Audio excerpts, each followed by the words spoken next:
Now, a story you'll see only on Eyewitness News. Rhode Island vets, they risk their lives to defend our country, but is the state doing enough to support those who served? Governor Gina Raimondo just appointed the state's first ever director of Veterans Affairs, and tonight, in his first TV interview, I sit down with the director and governor to talk about their goals for the future. They're Rhode Islanders. At the end of the day, there's an ocean state. Yes, they're veterans, but they're Rhode Islanders. We cannot turn our back on anyone in this state. Rhode Island veterans, a top priority for Governor Gina Raimondo and Rhode Island's first director of Veterans Affairs, Kasim. In an Eyewitness News exclusive, the director and governor sit down with me to talk about their goals for veterans in the state. On the job for only about 2 months, Director Yarn has already visited 34 of the 39 cities and towns, listening to the veterans and their concerns. A big issue, making it easier for vets to access their benefits. Our veteran population is 70,000. The majority of them are earlier era veterans. They are a different set of skills in terms of the ability to get access. You know, unlike the younger generation, they don't utilize the internet. Director Yarn tells me they won't be forgotten. They go to the mailbox and look at read newspapers. So guess what? That's a call for action from my office. I have got to develop a form of a newsletter to get them to mail out to them, a mailing list, to mail it out to them and give them timely updates, to include phone numbers so they can call and pick up a phone. All right, that demographic, they do pick up the phone.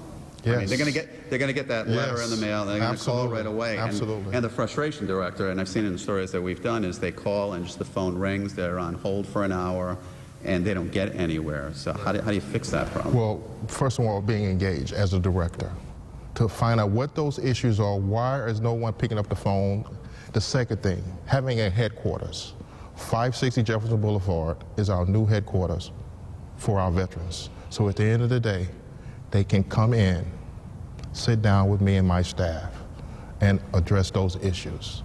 Another challenge, making sure veterans who have job skills are employed when they return from deployment. One goal for the governor, starting an education and employment credential program. If we have someone who's done military service who has that experience, maybe we can run them through a short course here, or maybe just validate their credentials so that then the employer knows this is somebody with skills. And oh, by the way, somebody who has a work ethic, who works hard, who has discipline, who's brave and courageous. Governor Raimondo has also asked Director Yarn to centralize all veteran organizations so it's more customer-friendly for vets to access information. Also taking place this summer, the start of an internal audit process that will take place yearly to avoid any discrepancies and fraud. Plus, the governor says a new veterans home opening in the fall of 2017 is also a step in the right direction. We are going to be on schedule, which is exciting. A little bit of cost overruns, but we're going to be able to get more money from the federal government. We're going to deliver a beautiful new home on schedule, you know, and I'm really thrilled. It's what vets deserve. Governor Raimondo also requested 3 caseworkers in next year's budget to help veterans with their questions about benefits. The General Assembly approved 2. Our coverage of Rhode Island vets isn't over. Coming up new at 6, the governor and director talk about their long-term plan and taxing military pensions. New details now in a story you'll see only on Eyewitness News. Rhode Island vets, tens of thousands have risked their lives to defend our country. But are local veterans getting the help they need? As we told you live at 5, it's a top priority for the governor and the state's first director of Veterans Affairs. Tonight, I go to the State House to hear their plan for the future, plus the taxing of military pensions. It's a story you'll see only on Eyewitness News. I can't say it enough. You know, we haven't done enough for our veterans. Rhode Island vets risking everything for our country.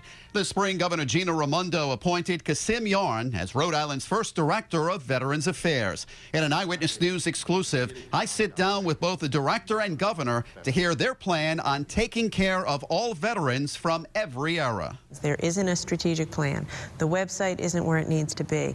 There's no central, easy place for a vet to go. When do you want this strategic plan done by? Is there a timetable on it?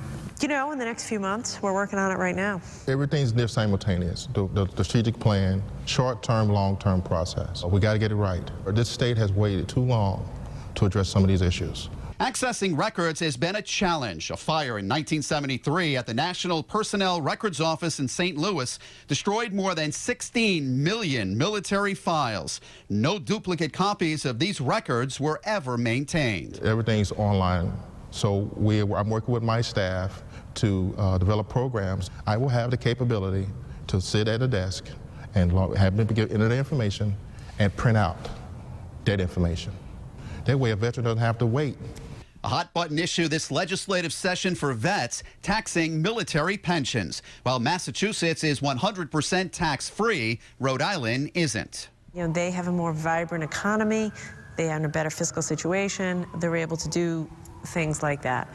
But having said that, I want to get there. The new state budget passed this month provides a state income tax exemption to all pensioners who have reached full Social Security retirement age. Starting next year, the first $15,000 of pension benefits will be exempt for retirees, earning up to $80,000 as single filers or up to $100,000 for joint filers. That includes military pensions. Veterans we spoke to say that's not enough. The governor says it's a start. How do you address that to a veteran that says he's going to go to Massachusetts because his military pension is tax-free? It's an excellent point. I want them all to stay here. You know, veterans make Rhode Island stronger. I don't want any vet to leave a state that they love and they're from, you know, on account of taxes. Right.